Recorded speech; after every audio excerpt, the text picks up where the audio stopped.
Good day mga ka-sports natin dyan!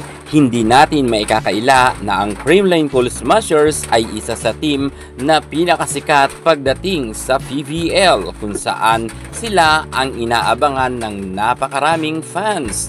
At kilala ang Creamline na matatag na team at malakas. Pero alam nyo ba, sa kabila nga ng napakarami nilang naiuwing gintong medalya, pero sa kasalukuyan ay medyo bumababa nga ang level ng nilalaro ng Creamline.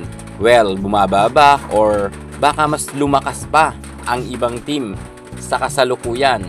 Kung kaya ang tingin natin, medyo naging hindi maganda ang standing ng Creamline dahil nasasanay nga tayo na madalas sila nga ay nasa top. Pero alam nyo ba, may mga iba't ibang dahilan kung bakit ang Creamline ay medyo humina na rin. Hindi natin may kakaila na medyo talaga marami na rin kasing mga umalis na mga magagaling na mga volleyball player dito nga sa Creamline. Pag-uusapan natin at iisa-isahin natin ang mga napakahalagang mga players na pinakawalan ng Creamline Cool Smashers. Kung sana hindi ito binitawan ng Creamline, baka hanggang sa kasalukuyan ay sila pa rin ang nangunguna pagdating sa PVL. Panoorin ninyo ang ating vlog hanggang sa dulo para malaman nyo kung sino-sino ang mga volleyball player na sobrang mga sikat na pinakawalan ng Creamline. Pero bago ang lahat, subscribe ka muna. Click ang ating notification bell para lagi kang updated sa lahat ng issue sa volleyball. Susunod na!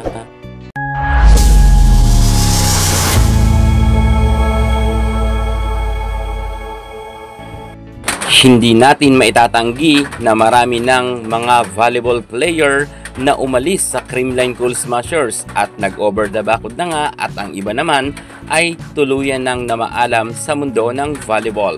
Pero alam nyo ba, meron mga mahahalagang volleyballista na sana ay hindi pinakawalan ng Creamline. Unahin na nga natin dito ang ating nag-iisang Risa Sato, ang kanilang middle blocker. Well, hindi naman natin maikakaila na talagang palaban si Risa Sato at magaling. Sa katunayan, napakarami niya nang nahakot rin na gintong medalya simula nang narito nga siya sa Creamline. Si Risa Sato ay ipinanganak noong October 4, 1994 sa Osaka, Japan. Nag-aral nga si Risa Sato sa National University at doon nga siya graduate. At sa kabila ng kanyang karera sa larangan ng volleyball ay nagpakita naman siyang gilas, at kahit nga sa pro ay namayagpag siya. Sa katunayan, meron na nga siyang 11 gold na naiuwi. Grabe rin talaga itong si Risa Sato. Actually, magaling naman talaga si Sato-san na volleyballista. Namayagpag ang kanyang karera noong nasa Creamline Cool Smasher siya, at hindi natin maikakaila na talagang kapag nasa loob nga ng court ito ay nagpapakitang gilas rin at pumupuntos rin ng maraming scores, at malaki talaga ang kanyang naiambag sa Creamline Cool Smashers team, kung kaya madalas nga silang magtagumpay. Noong kapanahunan sa Creamline Cool Smashers ay babad na babad itong si Sato-san sa loob ng court at kasama nga siya sa first 6 lineup. Ngunit marami ngang mga nagduda noon na mga netizen na nagkaroon ng problema itong si Sato-san sa Creamline management, pero pinabulaanan nga ito ni Sato-san. Talagang nagdesisyon nga siya na lisanin na ang Creamline kahit sobrang sikat na sikat ang Creamline noon, dahil gusto niya pa na mas umangat nga ang kanyang level ng ilalaro. Pero sayang rin dahil pinakawalan siya ng Creamline.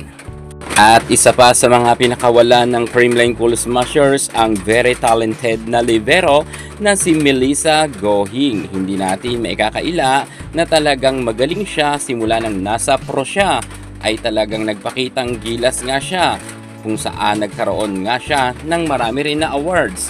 Ito ngang si Melissa Gohing ay ipinanganak noong October 22, 1991. Sa kasalukuyan ay 33 anyos nga siya ngayon. Pero sa mundo ng volleyball ay mukhang nilisan niya na nga talaga ito ng tuluyan, matapos nga na nang napangasawan niya si Rocco Nasino, ang aktor nga, kung saan ay naging issue rin ito noon dahil ito ngang si Melissa Gohing mukhang may balak pa sanang bumalik sa larangan ng volleyball, ngunit hindi na nga siya kinuha ng Creamline Cool Smashers.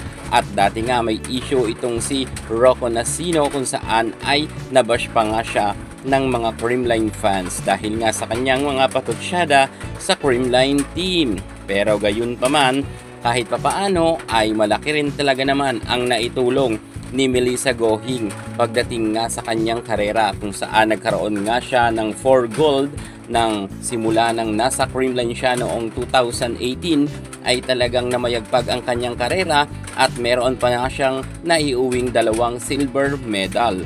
At tinawag nga itong ng kapanahunan niya na ninja dahil sa galing nito sa loob ng court.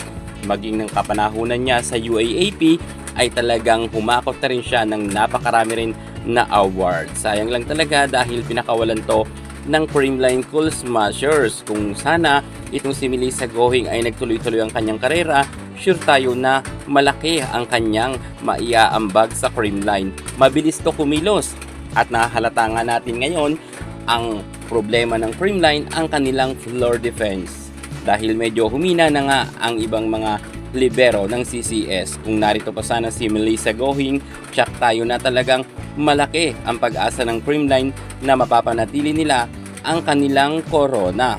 At isa pa sa mga pinakawala ng Creamline Cool Smashers, ang kanilang middle blocker na napakagaling. Walang iba kundi si Celine Domingo na ipinanganak noon April 20, 1999. Si Celine Domingo ay namayagpag nga ang karera niya pagdating sa Creamline Cool Smashers kung saan nakauwi pa nga ito ng final MVP. Grabe rin talaga itong si Celine Domingo mga ka-sports. Palaban rin at hindi natin may kakaila na talagang pumupuntos rin siya ng maraming scores. Grabe rin talaga ang kanyang pinapakitang gilas sa loob ng court kapag binababad nga siya. Well, marami talagang nasayangan kay Celine Domingo dahil nga pinakawalan rin ito ng Creamline at nagkaroon pa nga ng issue regarding nga sa pag-alis ni Celine Domingo. Gayunpaman, wala na tayong magagawa dyan kung ano man ang mga naging issue, yan ay sa kanila na yan. Basta ang alam natin, sayang talaga ang 3 players na ito. Ang 3 players na ating nabanggit, si Risa Sato, Celine Domingo at itong si Melissa Gohing ay maraming ang naging award pagdating sa PBL nang nasa Creamline Cool Smashers sila. So ibig sabihin talagang very effective rin sila sana sa Creamline. Kaso nga pinakawalan sila ng Creamline Cool Smashers. Sa tingin nyo kung narito pa ang 3 ito, malaki ba ang kanilang maitutulong para mapanatili nila ang kanilang corona?